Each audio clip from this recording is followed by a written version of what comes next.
À part les câbles, tous les éléments dont la fonction est de porter sont soumis à la compression. Nous avons déjà vu comment résister à la compression pour des éléments courts. Il suffit d'augmenter la section pour que la contrainte, égale à la force de compression divisée par la surface de la section, soit inférieure à la contrainte ultime du matériau. Mais dès que l'élément devient plus élancé, un nouveau phénomène apparaît, c'est le flambement. Vous pouvez faire facilement l'expérience du flambement avec un réglé métallique mince. Posez-le verticalement sur une table et appuyez sur l'autre extrémité, dans l'axe du réglé. Si vous augmentez lentement la pression de la main, vous constatez qu'à un certain moment, brusquement, le réglé échappe à la force de compression en fléchissant latéralement dans la direction de sa plus faible épaisseur. Avec un réglé élancé, vous le ferez flamber sans problème en le saisissant entre le pouce et l'index, à l'extrémité. En revanche, plus vous raccourcissez la hauteur comprimée en rapprochant votre main de la table, plus il est difficile de le faire flamber. Il arrive un moment où ce n'est plus possible. La partie sollicitée est trop peu élancée pour être sensible au flambement, et vous n'aurez jamais assez de force pour le faire casser par rupture de l'acier en compression simple. Il faudrait plus de 600 kg. Pour comprendre le mécanisme de flambement, revenons un moment sur celui de la flexion. Pour faire fléchir un élément, c'est-à-dire lui donner une courbure, il faut faire tourner une section par rapport à une autre, c'est-à-dire appliquer un moment. Il est bien entendu plus facile de faire fléchir une poutre quand la force est exercée de façon perpendiculaire, parce que cela augmente le bras de levier, ici représenté en bleu. Quand la direction de la force se rapproche de celle de la poutre, son moment diminue, et si elle était parfaitement alignée avec l'axe de l'élément, il n'y aurait plus de moment, et donc plus de rotation relative des sections, et donc plus de courbure. Revenons au flambement et considérons qu'il est déclenché par un petit défaut d'alignement entre l'axe de la force et l'axe du poteau. Pour rappel, l'axe d'un élément de structure est la ligne qui relie les centres géométriques des sections droites. En effet, quelles que soient les précautions que l'on prend, il y aura toujours une petite imperfection qui décalera ces deux axes, soit que le matériau n'est pas parfaitement homogène, soit que l'axe de l'élément n'est pas totalement rectiligne, soit encore que la force ne s'exerce pas exactement dans cet axe, comme on peut le voir sur cette animation, que la force soit décalée, inclinée ou que le poteau soit légèrement incliné. Les défauts sont ici exagérés, mais même un petit défaut génère un petit bras de levier, donc un moment fléchissant. Du fait de ce petit défaut, ici un décalage d'axe, la force qui devait être uniquement un effort normal, cette force exerce un moment parasite, qui a tendance à faire tourner autour du centre géométrique de la section, et donc à faire fléchir l'élément. Exagérons un peu le petit décalage sur ce poteau encastré à la base pour mieux voir ce qui se passe. Le décalage étant petit, le moment fléchissant est lui-même petit, et la déformée qui en résulte est petite. Mais ce qui est important à noter, c'est qu'elle accroît le défaut initial et donc aussi le moment fléchissant parasite, ce qui va encore augmenter la déformée. Ainsi, en compression, la petite déformée de flexion accroît le défaut initial. Si la poutre est trop souple, alors le phénomène s'emballe.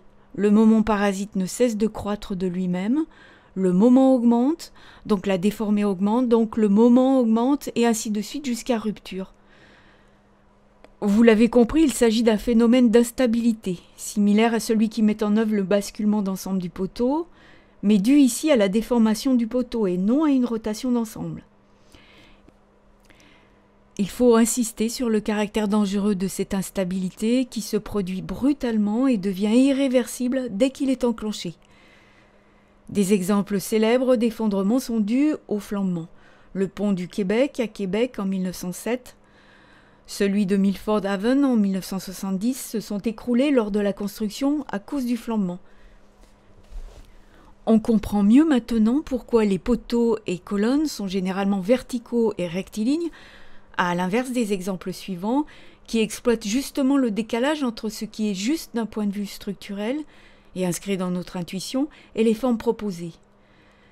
C'est pourquoi déjà Vitruve, dans le premier traité d'architecture occidentale, écrivait « Les structures des constructions en élévation, dont les murs, piliers, colonnes, doivent se situer à plomb dans l'axe des superstructures, de manière à correspondre à un plein.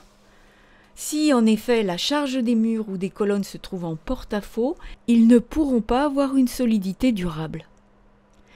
S'agissant d'un mode de déformation associé à la flexion, les 4 paramètres qui déterminent la raideur en flexion déterminent également la sensibilité au flambement. Il s'agit de l'inertie de la section, c'est-à-dire l'excentrement de la matière par rapport à l'axe, de la longueur de l'élément, de la nature des liaisons et du module d'élasticité, c'est-à-dire la raideur du matériau lui-même. Ainsi, pour lutter contre le flambement, on peut commencer par augmenter l'inertie de la section, c'est-à-dire l'excentrement de la matière loin du centre géométrique de la section. Mais attention, un élément de structure possède 2 inerties principales, correspondant respectivement à 2 directions de flexion. La poutre est plus souple et moins résistante quand la force fait fléchir selon la petite inertie. Le flambement se produira toujours selon la direction la plus facile à prendre, c'est-à-dire selon la plus faible inertie. Il faut donc veiller à éloigner la matière loin de l'axe longitudinal de l'élément, par exemple avec une section circulaire ou carrée à parois minces. Le modèle mathématique du phénomène permet de calculer l'effort normal critique, qui conduit inévitablement au flambement, et ceci quel que soit le degré de perfection du matériau, de la géométrie du poteau et de la position de la force. Dans cette expression, la longueur de l'élément intervient au carré et au dénominateur. Cette dépendance à la longueur peut être représentée graphiquement ainsi. Concrètement, cela veut dire que si vous doublez la longueur de l'élément, vous divisez sa résistance au flambement par 4. Il s'agit donc d'un paramètre très important. L'effondrement du World Trade Center en 2001 est également dû au flambement des poteaux. La liaison horizontale entre les planchers et les poteaux maintenait les extrémités des poteaux à la manière d'articulation. Leur longueur de flambement était donc égale à la hauteur d'étage. La destruction d'une partie du plancher au niveau de l'impact a soudainement doublé la longueur de flambement à ce niveau et les poteaux ont flambé vers l'extérieur. L'ensemble du plancher s'est effondré sur celui du dessous, qui s'est également séparé des poteaux, lesquels ont flambé à leur tour. On peut en fait combiner ces 2 paramètres, la longueur et l'inertie, dans le concept d'élancement. Son expression fait intervenir la longueur, l'aire de la section et l'inertie. Dans le cas d'une section rectangulaire pleine, l'élancement est proportionnel au rapport entre la longueur de l'élément et l'épaisseur de la section.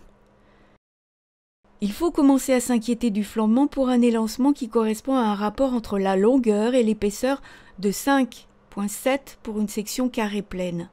Si par exemple on devait dimensionner un poteau biarticulé de section pleine carrée, de sorte à évacuer la possibilité même de flambement, il faudrait pour une hauteur d'étage de 3 mètres lui donner une section de 53 cm de côté.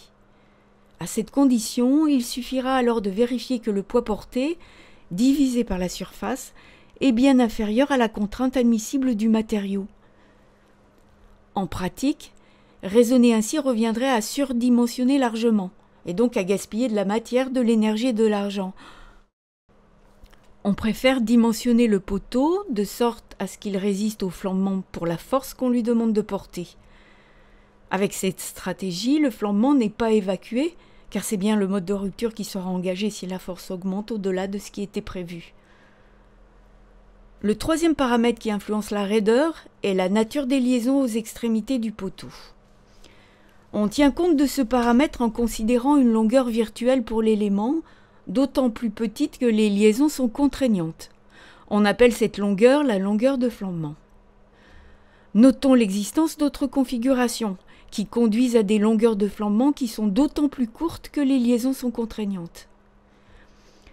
Enfin, n'oublions pas que la raideur intrinsèque du matériau détermine également la raideur en flexion de l'élément. Une colonne réalisée dans un matériau raide sera donc moins sensible au flambement.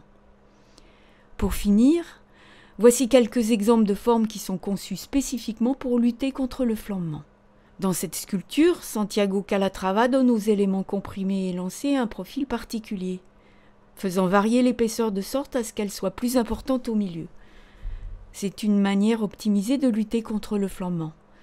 En effet, le moment généré par la déformée de flambement est plus important au milieu de la pièce quand celle-ci est articulée à ses deux extrémités, et c'est donc là qu'il faut la renforcer davantage. Cet élément fait partie de la charpente métallique de la gare de Perrache à Lyon, construite au milieu du XIXe siècle. On remarque très nettement la différence de traitement entre les éléments tendus, plus fins et de section constante, et la bielle comprimée, à laquelle l'ingénieur a donné une épaisseur variable en augmentation des extrémités vers le centre.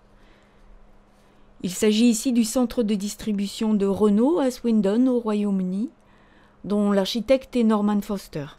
Les grands poteaux portent les poutres principales de deux manières. Tout d'abord, l'extrémité de ces poutres pose sur une couronne fixée à mi-hauteur du poteau. Elles sont également suspendues en travée à des câbles qui sont eux-mêmes ancrés en tête des grands poteaux.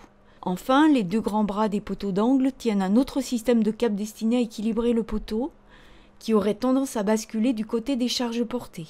Le poteau étant élancé et comprimé, il est sujet au flambement. Pour lutter contre ce phénomène, remarquez les 4 câbles proches du mât, qui forment une sorte de système de poutres sous-tendues qui augmente sa raideur et sa résistance en flexion.